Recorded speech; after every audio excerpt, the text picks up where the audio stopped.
So there's nothing classified I'm talking about tonight. If you want to find out more, just go over there and you got the whole story, details, and everything.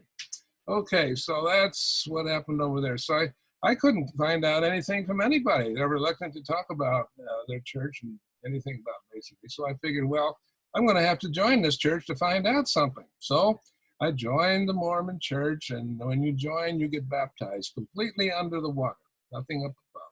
Then when you come up and get dressed, the elders lay their hands on your head, and you get the gift of the Holy Ghost, which is the spirit of the great architect of the universe that stays with you for life to give you spiritual guidance and protection.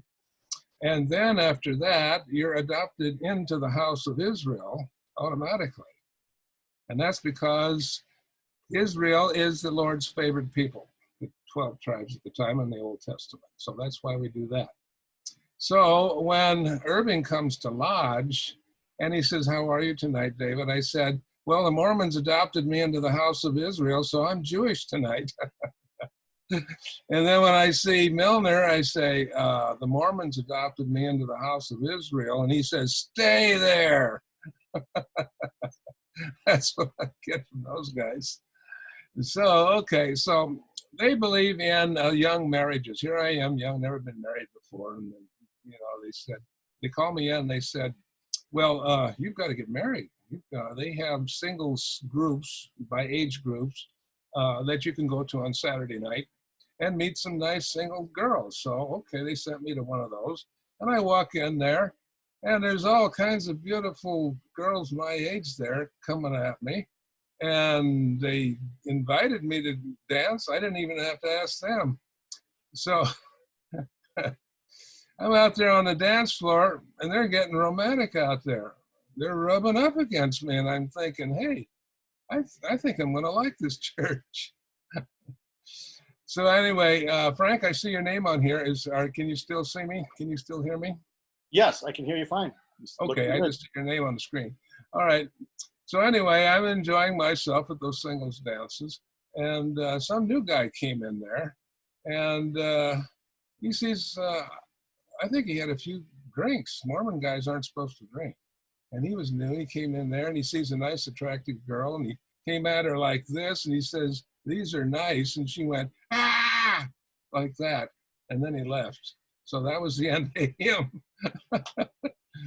Yeah, no drinking. So anyway, I was enjoying the dances. And then finally they called me in again. Oh, the reason why those girls are so aggressive there is because there's a shortage of qualified Mormon guys to get married to since 1890. Prior to that, Mormon guys could have all the wives they wanted. But after 1890, no, just single marriage.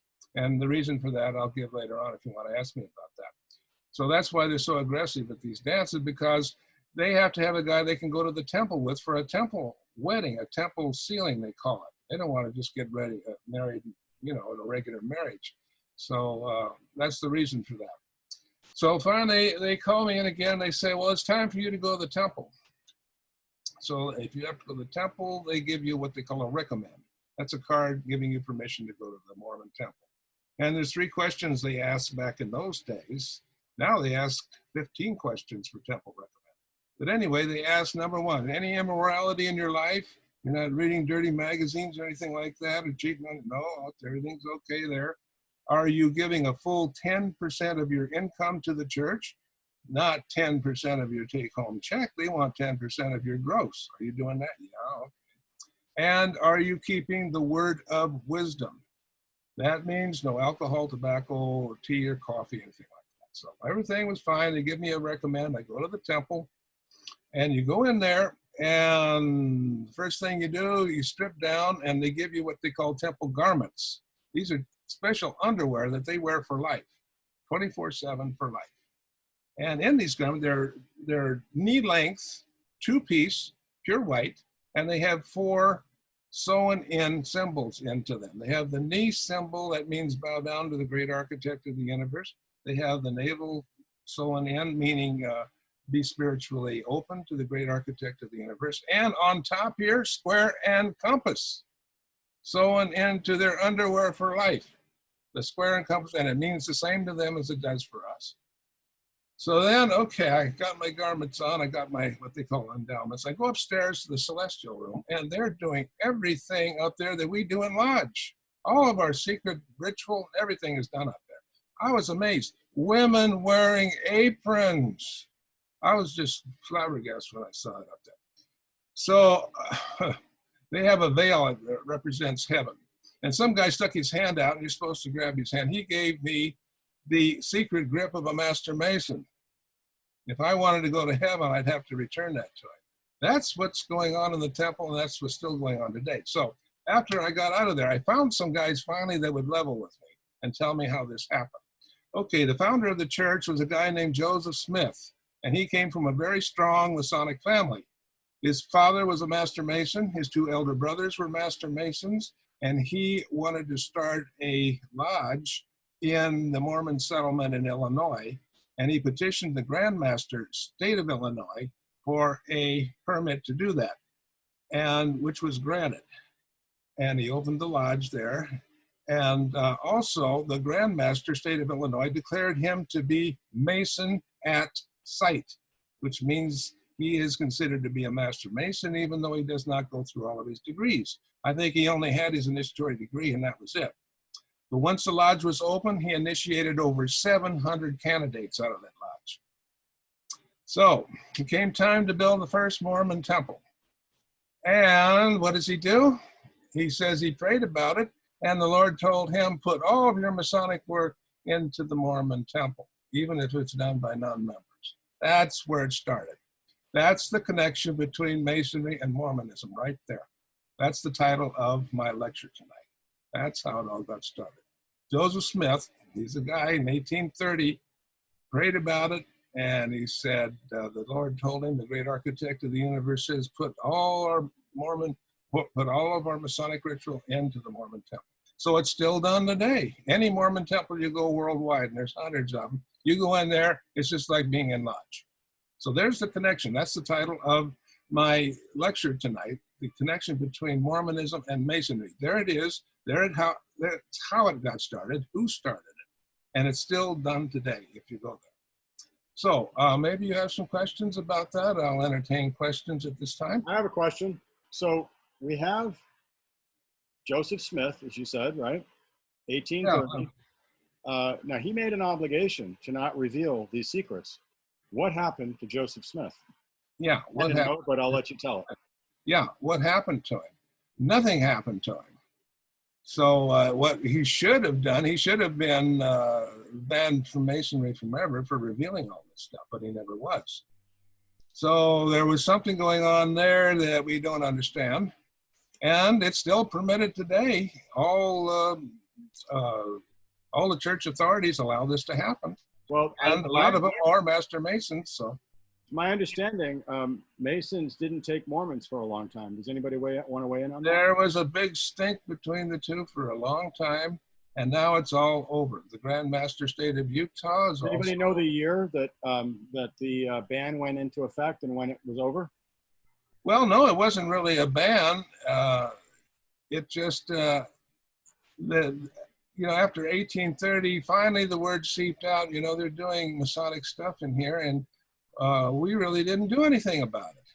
We just thought, well, that can't be true. We didn't really find out about it. And finally, around the turn of the century, around 1900, people, guys in lodges said, hey, we better get rid of these Mormons because they're using our ritual, and we don't want anything going on like that around here. So but today there is no problem at all. They know that all of the Masonic rituals done in the temple, they all know that, everybody knows that, and they just, like winking at it, it goes on.